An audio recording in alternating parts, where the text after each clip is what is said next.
आज की इस क्लास में मैं सभी विद्यार्थियों का हार्दिक स्वागत करता हूं।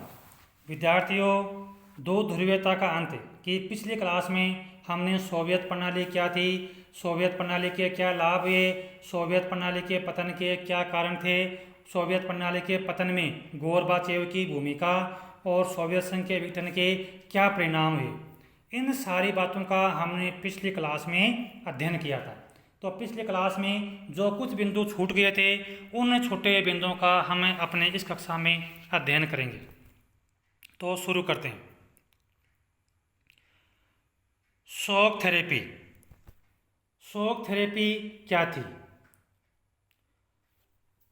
शॉक थेरेपी यानी शॉक थेरेपी का सामान्य शब्दों में अर्थ होता है आघात पहुंचाकर उपचार करना, यानी चोट पहुंचा करके फिर उसका उपचार करना।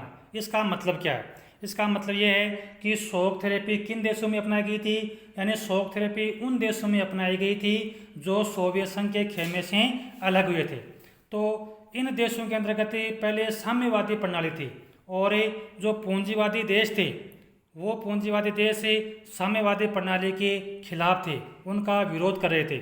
और वही देश जब सोवियत संघ का विघटन हो गया और सोवियत संघ के विघटन के पश्चात जब ये देश अलग हुए तो पूंजीवादी देशों ने इन देशों के अंतर्गत अर्थव्यवस्था को मजबूत करने के लिए उनको वित्तीय सहायता उपलब्ध करवाने का प्रयास किया। तो इसका मतलब ये है कि पूंजीवादी देशों ने तो पहले साम्यवादी प्रणाली को चोट पहुंचाने का प्रयास किया, इन देशों के खिलाफ थे, और अब वही देश इन सोवियत संघ से अलग हुए देशों को वित्तीय सहायता उपलब्ध करा रहे हैं वहाँ पर अर्थव्यवस्था का ढांचा मजबूत करने के लिए। इसका मतलब ये है कि जो पूंजीवादी देश हैं उन्होंने पहले इन देशों के खिलाफ थे और वही देश इनकी अब अर्थव्यवस्था को मजबूत करने का प्रयास करते हैं। तो जो पूंजीवादी देश हैं उन्होंने जो अंतर्राष्ट्रीय संस्थाएं थी, कौन सी?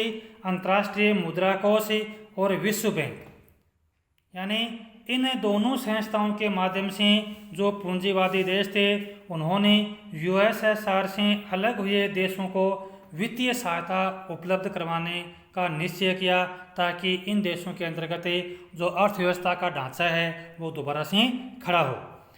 तो अब कहने का मतलब है कि जो पूंजीवादी देश थे पहले इनके खिलाफ थे और उनको अब वो वित्तीय सहायता यानी धन उपलब्ध क्यों करवा रहे थे, इसके पीछे कारण ये था कि ये जो पूंजीवादी देश हैं ये इन देशों को पूंजीवादी सांचे में डालना चाहते थे कि ये देश पूंजीवादी प्रणाली को अपनाएं और पूंजीवादी प्रणाली को अपने देश के अंतर्गत अपना करके ही अर्थव्यवस्था को आगे बढ़ाएं। तो अब देखो शॉक थेरेपी का हमें अर्थ समझ गए हैं कि आघात पहुंचाकर उपचार करना, यानी जो देश पहले इन साम्यवादी जो देश थे जो सोवियत संघ के बेड़े में शामिल थे तब पूंजीवादी देश इनके खिलाफ थे और आज वही देश उनको वित्तीय सहायता उपलब्ध करा रहे हैं। तो ये है शॉक थेरेपी का अर्थ, यानी आघात पहुंचा करके उपचार करना। अब आगे है शॉक थेरेपी के परिणाम। तो शॉक थेरेपी के क्या परिणाम है? पहला है अर्थव्यवस्था चौपट, यानी शॉक थेरेपी के परिणाम स्वरूप जो साम्यवादी जो गुट था सोवियत संघ उससे जो देश अलग हुए उन देशों ने जो शॉक थेरेपी का जो मॉडल अपनाया उस मॉडल को उन्होंने बिना सोचे समझे आनन फानन में अपनाया, यानी वो सही तरीके से उस मॉडल को समझ भी नहीं पाए, जिसके कारण उनकी जो अर्थव्यवस्था थी वो मजबूत होने के बजाय और ज़्यादा खराब हो गई, यानी अर्थव्यवस्था है वो पूरी तरह से चौपट हो गई। दूसरा है रूस में आर्थिक संकट, यानी रूस में गंभीर रूप से आर्थिक संकट आ गया। इतिहास की सबसे बड़ी सेल कहा जाता है रूस को, क्योंकि हम ये जानते हैं कि जो रूस में या जो सोवियत संघ में पहले जो साम्यवादी प्रणाली थी तो साम्यवादी प्रणाली के अंतर्गत जो भी संसाधन थे, चाहे वो उद्योग हो, चाहे वो उपक्रम हो और चाहे वो कृषि हो, यानी सबके ऊपर राज्य का नियंत्रण था, यानी पूरी तरह से वो राज्य के हाथों में थे, राज्य द्वारा नियंत्रित अर्थव्यवस्था थी। तो अब इन देशों के अंतर्गत पूंजीवादी प्रणाली को अपनाया गया। तो इन देशों के अंतर्गत जो भी संसाधन थे, जो भी उद्योग थे, जो भी कृषि थी, उपक्रम थे, इन अब सबको निजी हाथों में सौंपा जाना था। तो इसके लिए जो भी उपक्रम और जो उद्योग थे उनको निजी हाथों में सौंपने के लिए जो पूंजीपति थे, बड़े बड़े जो उद्योगपति थे, उनको बेचने का, उनको सौंपने का निश्चय किया। तो कहने का मतलब है कि इतिहास की सबसे बड़ी ग्रे सेल इसलिए कहा जाता है कि रूस के अंतर्गत जो उद्योग और जो सरकारी उपक्रम थे उनको बहुत ही कम दामों में, यानी औने पौने दामों में ही उनको बेच दिया गया। हालांकि जो रूस के अंतर्गत जो भी जो उद्योग थे, जो उपक्रम थे, उनको बेचने का अधिकार सबको दिया गया था। यानी जो नागरिक थे उन सभी को, यानी सभी नागरिकों को बेचने का जो अधिकार पत्र है वो दिया गया था। लेकिन जो गरीब लोग थे वो उसका फायदा नहीं उठा पाए। क्यों नहीं उठा पाए? क्योंकि जो लोग गरीब थे वो गंभीर आर्थिक संकट से गुजर रहे थे। तो उनको जो सरकार की ओर से जो अधिकार पत्र दिए गए थे, तो वो अधिकार पत्र उन्होंने जो उद्योगपति थे, जो पूंजीपति थे, उनको बहुत ही कम दामों में बेच दिया। क्यों? क्योंकि उनकी स्थिति इतनी खराब थी कि उनको तुरंत ही पैसों की आवश्यकता थी। इसलिए उन्होंने अपनी मजबूरी को देखते हुए उन्होंने वो अधिकार पत्र जो पूंजीपति थे, जो साधन संपन्न लोग थे, उनको बेच दिया गया। तो जो गरीब लोग थे उनको इस सेल का, जो इतनी बड़ी संख्या में जो संसाधन है जो बेचे गए रूस में, इनका गरीब लोगों को फायदा नहीं मिला। तीसरा है मुद्रास्फीति, रूबल के मूल्य में गिरावट। यानी शॉक थेरेपी के परिणाम जो रूस की जो मुद्रा थी रूबल, उसके मूल्य में भारी गिरावट आई। यानी लोगों के पास में पैसे तो बहुत थे, लेकिन उन पैसों का वो कुछ खरीद नहीं पा रहे थे, क्योंकि जो मुद्रास्फीति है वो बहुत ज़्यादा बढ़ गई थी। अगला कारण है कालाबाजारी और माफिया वर्ग का उदय हुआ। यानी शॉक थेरेपी के परिणाम स्वरूप कालाबाजारी और माफिया वर्ग का उदय हुआ। यानी ये किस प्रकार से हुआ? जब रूस के अंतर्गत जब जो उद्योग थे, जो सरकारी उपक्रम थे, उनको निजी हाथों में सौंपा जाना था। तो देखो, एक तरह से सरकार की मजबूरी थी और लोगों की मजबूरी थी। क्योंकि सरकार की मजबूरी यह थी कि सरकार को ये जो संसाधन है वो निजी हाथों में सौंपने थे, और जो गरीब लोग थे वो उनके पास में इतनी पूंजी नहीं थी, इतनी संपत्ति नहीं थी कि वो जो ये सरकारी उपक्रम थे, जो संसाधन थे, उनको वो खरीद सके। क्यों? क्योंकि वो गरीब थे, उनके पास में इतने संसाधन नहीं था, उनके पास में पैसा नहीं था। तो ऐसी स्थिति में जो माफिया वर्ग है, यानी ऐसे जो भ्रष्ट लोग हैं, उन भ्रष्ट लोगों का उदय हुआ, और उन भ्रष्ट लोगों ने कालाबाजारी और जो माफिया है उसको बढ़ावा दिया। यानी माफिया वर्ग का एक तरह से इसमें उदय हुआ, इससे जो भ्रष्टाचार है उसको बढ़ावा मिला। तो विद्यार्थियों, हमने ये देखा कि शॉक थेरेपी का अर्थ क्या था और शॉक थेरेपी के क्या क्या परिणाम हुए। अब हम आगे देखते हैं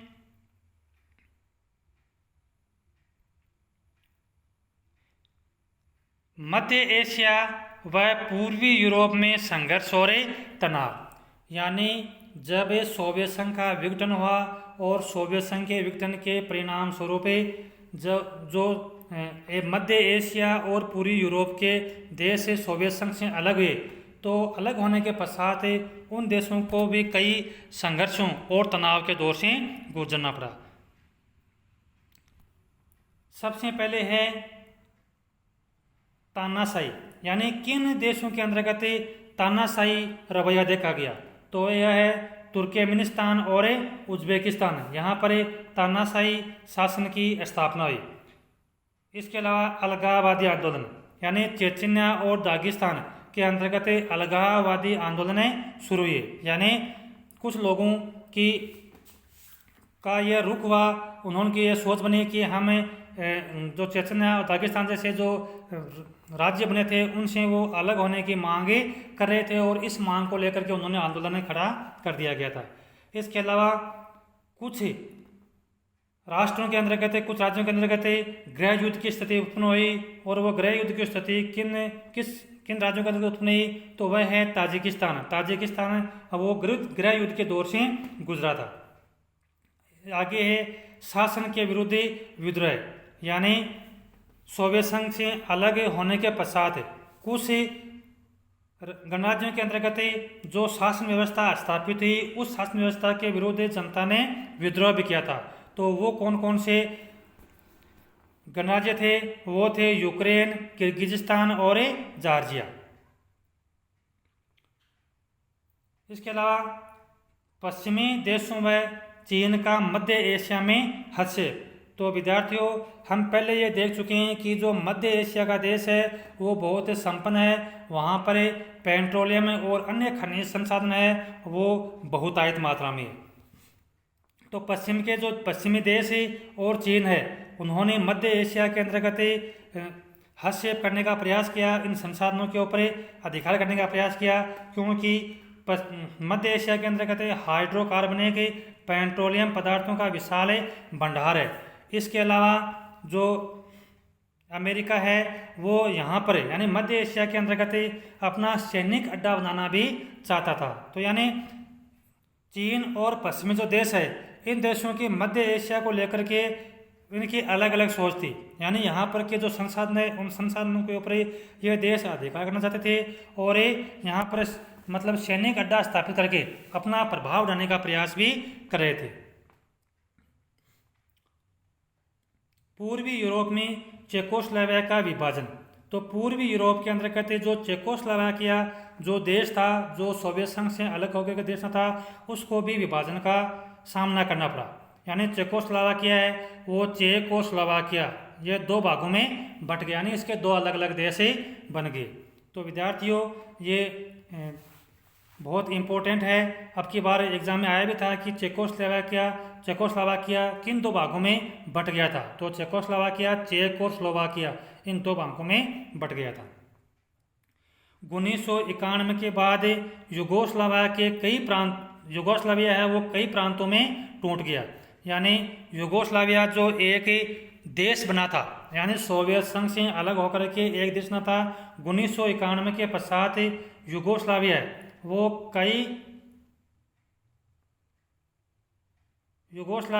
कई प्रांतों के अंतर्गत टूट गया, यानी कई प्रांत उसके बन गए थे। अब वो प्रांत कौन कौन से बने थे? बोस्निया, हार्जेगोविना, स्लोवानिया, क्रोएशिया आदि कई प्रांतों में बंट गया था। तो ये था साम्यवादी व्यवस्था के पतन के पश्चात मध्य एशिया और पूर्वी यूरोप के देशों में संघर्ष और तनाव की स्थिति। अब आगे है पूर्व साम्यवादी देश और भारत, यानी पूर्व साम्यवादी देश जो भारत है और भी जो साम्यवादी देश थे उनके बीच में और भारत के बीच में किस प्रकार के संबंध रहे थे। पहला बिंदु है इसमें, रूस और भारत दोनों का सपना बहुध्रुवीय विश्व का था।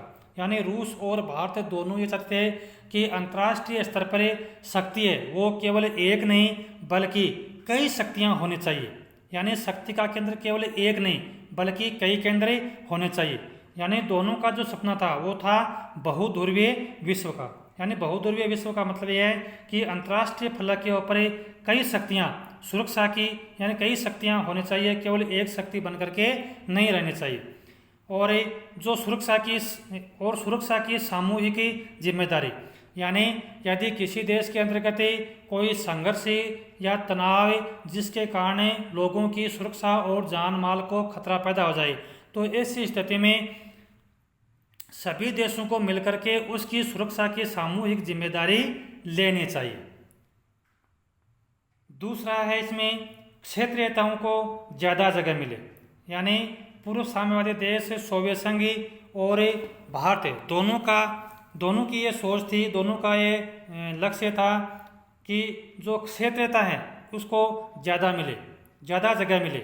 यानी जो क्षेत्रीय स्तर पर जो शक्तियां हैं उनको भी आगे आकर के उनका भी मतलब सहयोग लेना चाहिए, उनका भी सहयोग करना चाहिए। ऐसी सोच रूस और भारतीय दोनों की ऐसी सोच थी। तीसरा है अंतर्राष्ट्रीय संघर्षों का समाधान बातचीत के द्वारा हो। रूस और भारत अर्थात पूर्व साम्यवादी देश और भारत दोनों की यह सोच थी कि जो अंतर्राष्ट्रीय संघर्ष हैं, यानी जब किन्हीं दो देशों के बीच में संघर्ष पैदा हो जाए, तनाव हो जाए और युद्ध की स्थिति पैदा हो जाए, तो ऐसी स्थिति में उन दो देशों के बीच में बातचीत के द्वारा समाधान करने का प्रयास करना चाहिए। यानी बाकी के जो देश हैं उनको आगे आकर के उन दोनों देशों के बीच में सुलह करवानी चाहिए, समझौता करवाना चाहिए, ताकि वहाँ पर शांति स्थापित हो सके। अगला है हर देश की स्वतंत्र विदेश नीति हो। यानी पूर्व साम्यवादी देश और भारत दोनों की यह सोच थी कि हर देश की स्वतंत्र विदेश नीति हो। यानी कोई देश है वो अपने विदेश नीति को दूसरे देश के प्रभाव में आकर के निर्धारित नहीं करे, बल्कि अपनी इच्छा से निर्धारित करे, यानी वो अपनी स्वतंत्र विदेश नीति को अपनाए।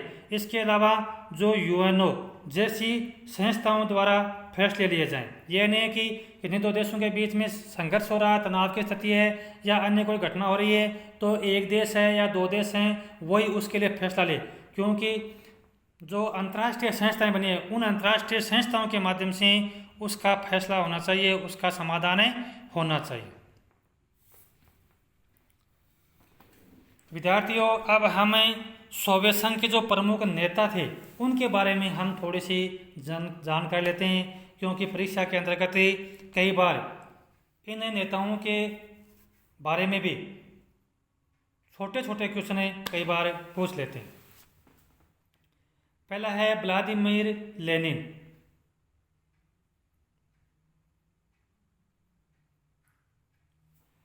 व्लादिमीर लेनिन 1917 की रूसी क्रांति के नायक थे और सोवियत प्रणाली के संस्थापक थे। हमने पढ़ा था कि जब सोवियत संघ के अंतर्गत जो सोवियत प्रणाली का गठन हुआ था उससे पहले 1917 की बोल्शेविक क्रांति थी और उस बोल्शेविक क्रांति के जो लेनिन थे वो उसके नायक थे, वो उसके नेतृत्व करता थे। और 1917 की बोल्शेविक क्रांति के पश्चात ही सोवियत संघ के अंतर्गत सोवियत प्रणाली का गठन हुआ था और वो सोवियत समाजवादी प्रणाली है वो लेनिन के द्वारा ही स्थापित की गई थी।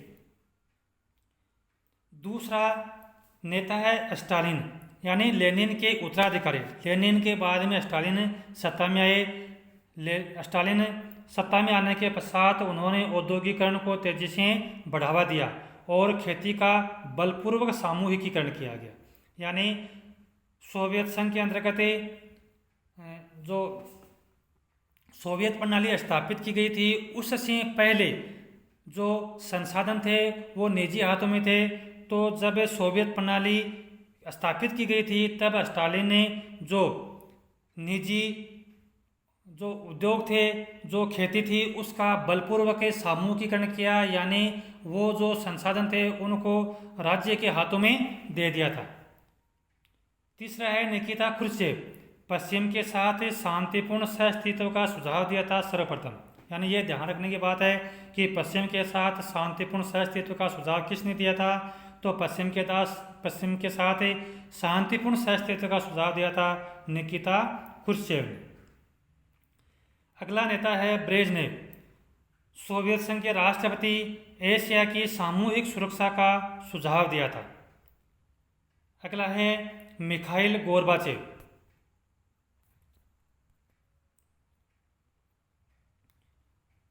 जैसा कि हमें मिखाइल गोर्बाचेव के बारे में जानते हैं, मिखाइल गोर्बाचेव सोवियत संघ के अंतिम राष्ट्रपति थे। यानी 1985 में ये सोवियत संघ के राष्ट्रपति बने थे, कम्युनिस्ट पार्टी के महासचिव बने थे और 1991 के अंतर्गत इन्होंने कम्युनिस्ट पार्टी के पद से इन्होंने इस्तीफा दे दिया था। इसके साथ ही हम जानते हैं कि सोवियत संघ के अंतर्गत सोवियत संघ का विघटन हो गया था।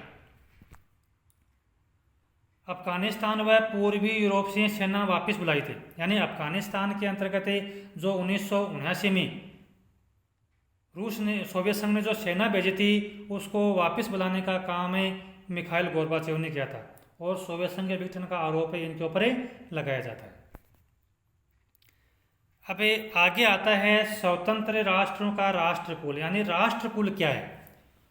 तो सोवियत संघ से जो अलग हुए थे देश, तो सोवियत संघ के पतन के पश्चात जो देश अलग हुए थे उन देशों ने अपना एक संघ बनाया था, अपना एक संगठन बनाया था। उस संगठन को नाम दिया गया था राष्ट्रकुल। यानी सोवियत संघ के पतन के पश्चात पूर्वी मध्य यूरोप के जो देश थे उन्होंने मिलकर के राष्ट्रकुल बनाया था। यानी उसको कहा जाता है स्वतंत्र राज्यों का राष्ट्रीय कुल। यानी इन राज्यों ने राष्ट्रकुल का निर्माण क्यों किया गया था? क्योंकि उन्होंने, इन देशों ने यह निश्चय किया कि हम सारे मिलकर के आपस में व्यापार और वाणिज्य को बढ़ावा देंगे, और इसी उद्देश्य से इन राज्यों ने राष्ट्रकुल की स्थापना की थी। तो विद्यार्थियों, मैं आशा करता हूँ कि आपने मेरी क्लास में रुचि ली होगी और इस टॉपिक को बहुत ही अच्छी तरह से आपने समझा होगा। तो आप सभी से मेरा निवेदन है कि आप मेरे चैनल को सब्सक्राइब कर लें, ताकि मेरी जो भी वीडियो है वो मेरे जैसे मैं चैनल पे डालूं तो आप उसका तुरंत नोटिफिकेशन प्राप्त हो जाए। इसलिए आप मेरे चैनल को सब्सक्राइब कर लें। मेरे जो चैनल मैंने जो वीडियो बनाई है इसको आप लाइक करें और अधिक से अधिक शेयर करें। जय हिंद, जय भारत।